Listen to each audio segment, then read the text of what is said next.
निरंतर बारिश का जो दस्तूर है वो जारी है और बरसात में तमाम ऐसी बीमारियां होती हैं जो आम लोग समझ नहीं पाते हैं।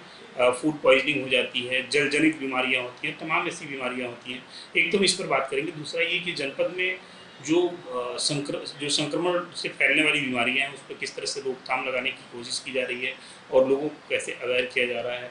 गोरखपुर जिले के सीएमओ साहब हमारे साथ हैं। हम समझने की कोशिश करते हैं कि ज़िले में किस तरह से संक्रामक रोगों को हम रोक सकते हैं और जो बीमारियां अभी जलजनित बीमारियां होंगी या फिर इस तरह की कोई बीमारी होगी जो बरसात के समय में होती हैं उनसे कैसे निजात पाया जाएगा। सबसे पहला सवाल यही रहेगा कि ज़िले में जो संक्रमण वाली समस्याएं हैं उसको आप कैसे रोक रहे हैं। देखिए, जैसा कि हम सब जानते हैं कि बारिश काफ़ी इधर तेज़ हो रही है और कई जगह पे पानी का लेवल भी बढ़ गया था। अभी पिछले दिन कल तो थोड़ा लेवल नीचे आ रहा था, लेकिन उसके बाद भी आज फिर रात में बारिश हुई है।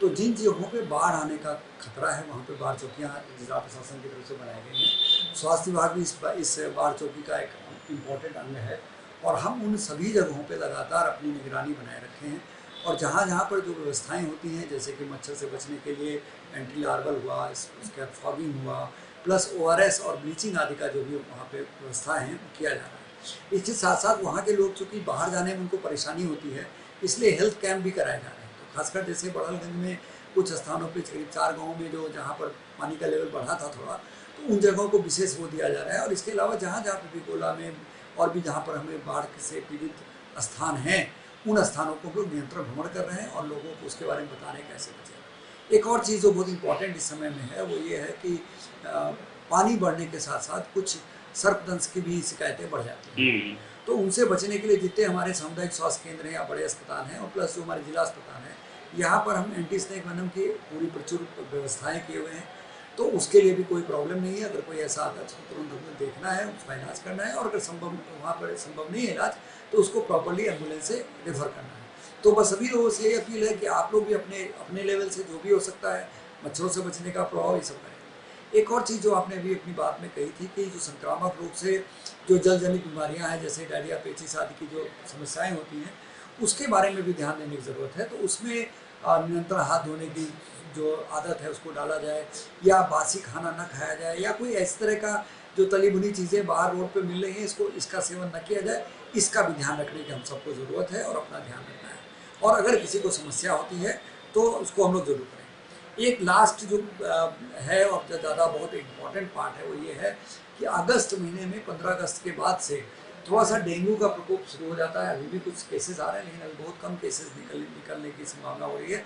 लेकिन धीरे धीरे जैसे ही ये सितंबर में बढ़ेगा, अक्टूबर तक जाएगा, उसके बाद नवंबर में धीरे से कम होने लगता है। तो थोड़ा सा उसके लिए भी सतर्क रहने की ज़रूरत है। और इसमें जैसी जगह पे जहाँ पर पानी इकट्ठा होता है, खासकर साफ पानी जहाँ इकट्ठा होता है, वहाँ के लिए हमको विशेष ध्यान रखना है। पानी को रेगुलरली बदलते रहें, लार्वा को ना इकट्ठा होने दें, पानी इकट्ठा ना होने दें, उसकी सफाई रखें और अपना ध्यान रखेंगे तो आपको कभी परेशानी नहीं होगी। हमारे जितने भी हमारे आयुष्मान आरोग्य मंदिर हैं ग्रामीण क्षेत्र, शहरी क्षेत्र में, या हमारे PSC CSC हैं, सब जगह पे जांच की सुविधा है। नीचे जो मतलब छोटे वाले अस्पताल हैं वहाँ किट से सुविधा है और जो इसका फाइनल डायग्नोसिस के लिए हमारे BRD, हमारे डिस्ट्रिक्ट हॉस्पिटल और हमारे एम्स में एलाइसा से है जिससे फाइनल डायग्नोसिस होती है। और ये बात भी ध्यान रखें कि सभी डेंगू के मरीजों को प्लेटलेट देने की ज़रूरत नहीं पड़ती है। तो अपना इलाज सही जगह पे कराएं और उसके लिए भी जो प्लेटलेट का भी इंतजाम है वो भी हमारे लिए सफिशिएंट है। हमारे ब्लड बैंक्स में कोई भी ब्लड की कमी नहीं है, ना प्लेटलेट्स की कमी है। तो सारी तैयारी हम लोगों ने पूरी की है।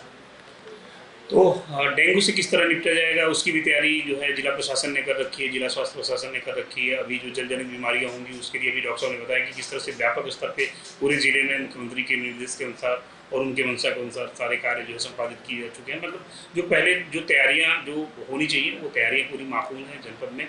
और कहीं जो भी CSC है PSC है सबको अलर्ट मोड पे रखा गया है।